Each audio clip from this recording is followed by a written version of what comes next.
Morning Business, le débat. Et on va parler de science, de recherche. Voilà un beau sujet pour Jean-Marie Daniel ce matin. Il y a le sommet Choose Science qui est à Paris-Saclay en ce moment avec pas mal de prix Nobel.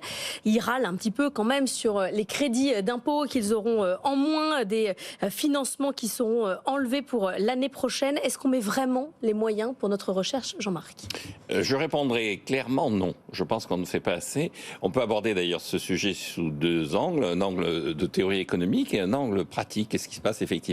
Alors sur la théorie économique, la recherche et le développement est associé à la théorie de la croissance endogène avec deux personnages clés dans la définition de cette théorie. Paul Romer, qui est un Américain qui a eu le prix Nobel, et Philippe Aghion, qui est quelqu'un qui est bien connu sur ce plateau et dont nous espérons tous qu'il aura le prix Nobel.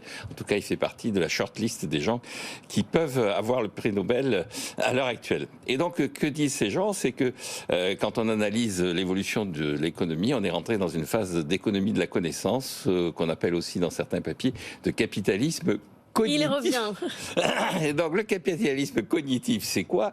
C'est le fait qu'effectivement, la quantité de travail ne suffit pas pour établir la réalité d'une économie. Il faut regarder la qualité de ce travail, notamment le niveau de formation des gens, notamment l'acquisition des savoirs. Et donc pour qu'il y ait acquisition des savoirs, il faut qu'il y ait des savoirs. Pour qu'il y ait des savoirs, il faut qu'il y ait de la recherche.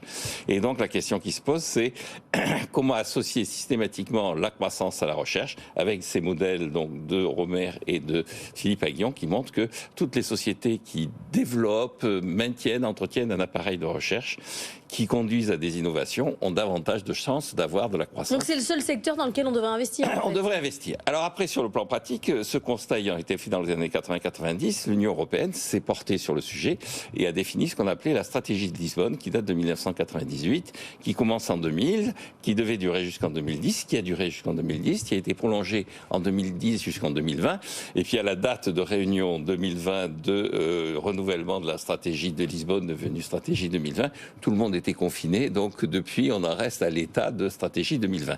Qu'est-ce qu'elle dit ? Elle dit que chaque pays dans l'Union européenne doit consacrer au moins 3% de son PIB à l'effort de recherche, dont 2 tiers doivent être portés par les entreprises et 1 tiers par le secteur public. On prend la situation de la France. Au début de la stratégie de Lisbonne, l'effort de recherche de la France, c'est 2,1% du PIB. Oui. L'effort de recherche de l'Union européenne reconstituée, les 27 reconstitués, c'est 1,6%. On arrive aujourd'hui, l'effort de la France en matière de recherche et de développement, c'est 2,1% du PIB, la même chose. Si on va à la deuxième décimale, on a un peu amélioré. L'effort de recherche et de développement de l'Union européenne, c'est 2,1%. Et nous sommes très loin des États-Unis, de la Corée, qui est le pays où il y a le plus de recherche et de développement. Nous sommes très loin même de la moyenne de l'OCDE. Et donc, je réponds à la question, non, nous ne faisons pas assez d'efforts en matière de recherche et de développement. Nicolas Dos, des coupes dans les 10 milliards annoncés, il va y en avoir partout. Oui, alors je suis complètement d'accord avec Jean-Marc. Je ne peux pas être en opposition avec ce qu'il dit, parce que je m'apprêtais à vous dire à peu près exactement la même chose par rapport à la stratégie de Lisbonne. Par rapport d'ailleurs à la moyenne de l'OCDE où on est en dessous.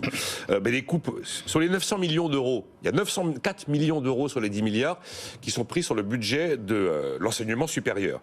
Vous en avez 383 qui vont faire défaut à des maisons comme le CNRS, l'INSERM ou l'Agence nationale pour la recherche. Vous en avez 192 millions par exemple qui n'iront pas à la recherche spatiale, 109 millions qui n'iront pas dans les domaines de l'énergie et du développement des mobilités.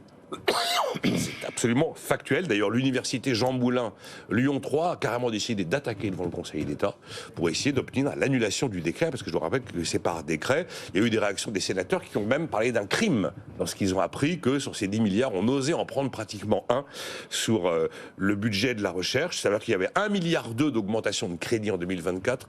Il y en a plus de 300 millions d'euros. Et c'est vrai, complètement en contradiction avec l'esprit de la LRP, la loi de programmation de la recherche. Donc, moi, j'ai regardé des choses de manière beaucoup moins historique que Jean-Marc, et je reçois des chercheurs dans l'émission. Qu'est-ce qu'ils me disent ? Ils me disent l'autonomie des universités a aggravé un phénomène qui est que le temps consacré à la recherche est de moins en moins important. Normalement, le temps d'un chercheur, il est statutaire. Il a 50% d'enseignement et 50% de recherche. Aujourd'hui, ils vous disent qu'ils font des démarches administratives complètement incroyables. Moi, je ne suis pas dans les universités, mais comme ils me le disent tous, peu importe leur positionnement idéologique, j'ai vraiment tendance à les croire. Après, vous regardez les rémunérations. On gagne mal sa vie dans la recherche en France. Vous avez des rémunérations brutes annuelles de début de carrière qui représente 63% des rémunérations accordées en moyenne dans les pays de l'OCDE. Ensuite, vous avez des crédits faibles. Qu'est-ce que font les labos pour se financer? Ils vont faire des appels à projets.